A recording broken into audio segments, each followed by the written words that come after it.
ഹലകടികളെ blast movie കാണാനായിട്ടാണ് വന്നിട്ടുള്ളത്. കാട്ടാളൻ മൂവിയൊക്കെ കണ്ടിട്ട് ഭയങ്കര ഡെസ്പായിട്ടിരിക്കുന്ന സമയത്താണ് ഒരു സൂപ്പർ മൂവി വന്നത്. തിയേറ്ററിൽ ഞങ്ങൾ എത്തിയപ്പോൾ ഞങ്ങൾ ഞെട്ടിച്ച് കളഞ്ഞിട്ടാ. ബ്ലാസ്റ്റ് എഫക്റ്റാന്ന് പറയില്ലേ, അമ്മാതിരി ക്രൗഡ്. ഇത്രയും മലയാളം മൂവിയൊക്കെ ഇതിനിറങ്ങിയിട്ട് തമിഴ് മൂവിക്ക് ഹൗസ്ഫുള്ള്, വേറെ മൂഡ്. അർജുനൊക്കെ ഒരു സംഭവമാട്ടാ. ഇത്ര ഏജായിട്ട് ആ ഫിറ്റ്നസ് മെയിൻറ്റെയിൻ ചെയ്യുന്നില്ല, ഒരു രക്ഷയില്ലാട്ടാ.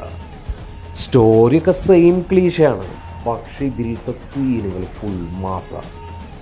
ഇതിലൊരു സബ് വില്ലനുണ്ട് മോനെ, ഏതടാവ്, ഒരു രക്ഷയില്ല. കിഡിലൻ അടിപ്പടാന്ന് പറയില്ലേ, അതന്നെ മൂഡ്, ഒരു രക്ഷയില്ലാത്ത മൂഡ്.